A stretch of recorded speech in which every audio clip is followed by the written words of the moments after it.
আসসালামু আলাইকুম রহমতুল্লাহি ওয়াবারাকাতুহু। দুরূদ শরীফ এইভাবে পড়ুন, পড়ি এসে সব কাজ করে দিয়ে যাবে। অনেকেই আমার কাছে ফোন করেন যে আমি আমল করি কিন্তু পড়ি আসে না। আমি আপনাদেরকে বলতে চাই, আমল করার পরেও যদি পড়ি না আসে তাহলে আপনার আমল হয়নি। কেননা আমি যতবার আমল করি ততবারই পড়ি আসে, আপনার কেন আসে না? আজকের এই ভিডিওটি আপনার জন্য, যারা পড়ি সাধনা করতে চান, পড়িকে কাছ থেকে দেখতে চান এবং পড়িকে দিয়ে সমস্ত কাজ করিয়ে নিতে চান।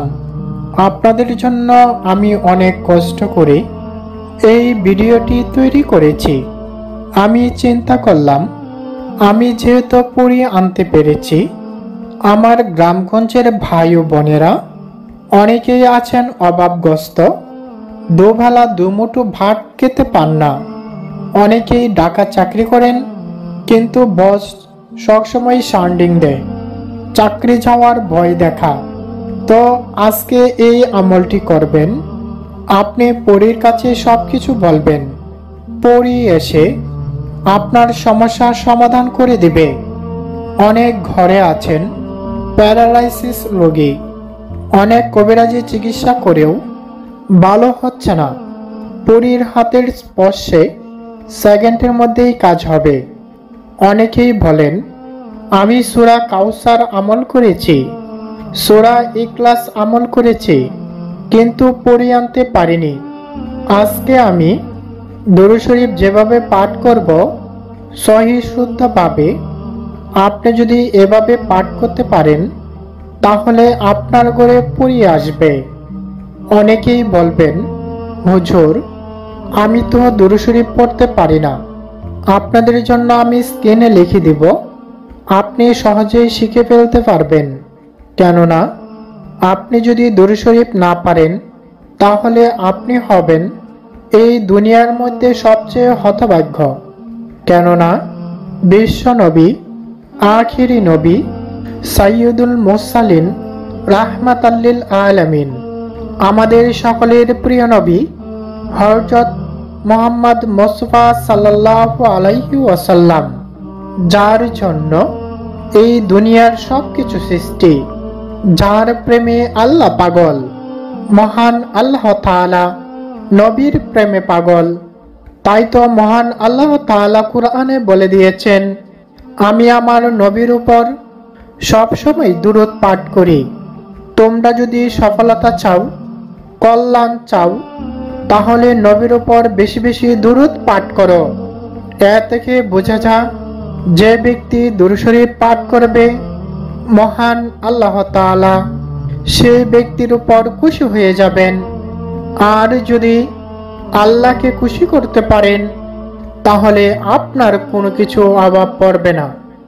এই দুনিয়াতে যা কিছু আছে সব কিছুই আল্লাহর সৃষ্টি। অনেকেই বলবেন, আমি পাপী গুনাহগার, আমাকে আল্লাহ তাআলা দিবে না। এটি আপনার ভুল ধারণা। কেননা নমরুদ বাদশাকে আল্লাহ তাআলা দিয়েছিলেন, ফেরাউনকে আল্লাহ তাআলা দিয়েছিলেন, তাহলে আমাদেরকে কেন দিবেন না? আমরা কি ফেরাউনের চেয়েও খারাপ? নাউজুবিল্লাহ। আমরা যতই পাপ করি না কেন, আমরা নিজেকে ক্ষুধা দাবি করি না। ফেরাউন নিজেকে ক্ষুধা দাবি করেছে এবং নিজেই ক্ষুধা হিসাবে শাসন করেছে। তারপরেও মহান আল্লাহ তাআলা ফেরাউনকে সব দিয়েছেন। কিন্তু আমরা নবীর উম্মত, যে নবীর উম্মত হওয়ার জন্য অন্য নবীরা আসপুস করেছে, কেঁদেছে, হায় আল্লাহ, তুমি আমাদেরকে কেন নবী বানিয়েছ? তুমি আমাদেরকে আখিরি নবীর উম্মত বানাতে, সেটা আমরা আরো বেশি খুশি হতাম। একটু চিন্তা করে দেখুন, যে নবীর উম্মত হওয়ার জন্য অন্য নবীরা খাদে আর আমরা সেই নবীর উম্মত, আমরা কত সৌভাগ্যবান। প্রিয় দিনী ভাই ও বোনেরা, গভীর আলোচনা, একটু মনোযোগ দিয়ে শুনুন। হয়তোবা এই আলোচনা আপনার জীবনটাকে পরিবর্তন করে দিতে পারে, আপনার জীবনটাকে বদলে দিতে পারে। কেননা আমাদের অনেকের ঘরে রহমত বরকত আসে না। ঘরের দিকে তাকালে ঘরটাও অন্ধকার লাগে। ছেলে মেয়েরা কথা শুনে না, স্ত্রী কথা শুনে না। চারদিকে তাকালে শুধু সমস্যা আর সমস্যা। সমস্যার কারণে রাতে ঘুম আসে না। সমস্যার একটাই কারণ, অর্থ সম্পদ। আপনার ওই সমস্যা টাকা হলেই 90% সমস্যা দূর করতে পারবেন। এই জন্যই আপনি এই আমলটি করুন। বিশ্বাস করুন 100% পড়ে আসবে। কেননা প্রতিদিন শত শত লোকে আমার কাছে কল করে জানা, তারা পড়িয়ে এনেছে, পরীকে দিয়ে সব কাজ করিয়েছে। ইনশাল্লাহ আপনিও পারবেন। আপনার আশেপাশে একটু লক্ষ্য করে দেখুন, দেখুন তারা কিভাবে রাতারাতি কোটিপতি হয়ে গেছে। কিছুদিন আগেও গরিব ছিল, দুই বেলা দুই মুঠো ভাত খাইতে পারত না, কিন্তু আমার ওয়াজ শুনে পরি সাধনা করে আজ বিশাল বড় বাংলো করেছে, ঢাকা কয়েকটা গার্মেন্টস করেছে। তবে ছোট্ট একটি রিকোয়েস্ট, আপনি পরি সাধনা করে যে সফল হয়েছেন, ধনী হয়েছেন, কোনোদিন কারো কাছে শেয়ার করা যাবে না। এবং আপনি যদি শেয়ার করেন, যেভাবে আসবে সেভাবেই চলে যাবে। আপনি পরীর কথা বলতেই পারবেন না, আপনি বলবেন সব আল্লাহর তাআলার দান। তো প্রিয় দিনী ভাই ও বোনেরা, চলুন এখন আমলটি কিভাবে করবেন সেটি আপনাদেরকে বলে দেই। আপনাদের জন্য আমি দুরূদ শরীফটা স্ক্রিনে লিখে দিচ্ছি এবং আমি একবার বলে দিচ্ছি।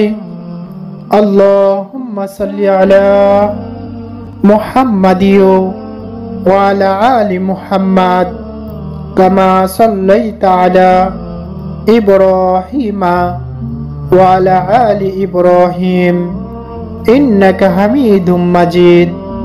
আল্লাহুম্মা বারিক আলা মুহাম্মাদিও ওয়া আলা আলি মুহাম্মাদ কামা বারাকতা আলা ইব্রাহিমা ওয়া আলা আলি ইব্রাহিম ইন্নাকা হামিদুম মাজিদ। তো এই আমলটি করার জন্য আপনাকে একটি নিরিবিলি স্থান বেছে নিতে হবে, যেখানে নির্জন থাকবে, মানুষের আনাগোনা থাকবে না, এবং সেই স্থানটি পবিত্র হতে হবে। পবিত্র হয়ে পবিত্র স্থানে বসে 1000 বার আস্তাগফিরুল্লাহ, 1100 বার সূরা ফাতিহা এবং 1,00,001 বার দুরুদে ইব্রাহিম পাঠ করবেন। আমল শেষ হওয়ার সাথে সাথে পড়ি এসে হাজির হবে, আপনার সমস্ত কাজ করিয়ে নেবেন। মহান আল্লাহ তাআলা সকলের মনের আশা পূরণ করে দিন। সকলেই কমেন্ট লিখি আমিন। কে জানে কার আমিন কবুল হয়ে যা। তো আমার পরবর্তী ভিডিও দেখতে ভিডিওতে একটি লাইক দিয়ে দিন। দেখা হবে পরবর্তী ভিডিওতে। সেই পর্যন্ত আপনাদের সকলকে ধন্যবাদ। আসসালামু আলাইকুম ওয়া রাহমাতুল্লাহি ওয়া বারাকাতুহু।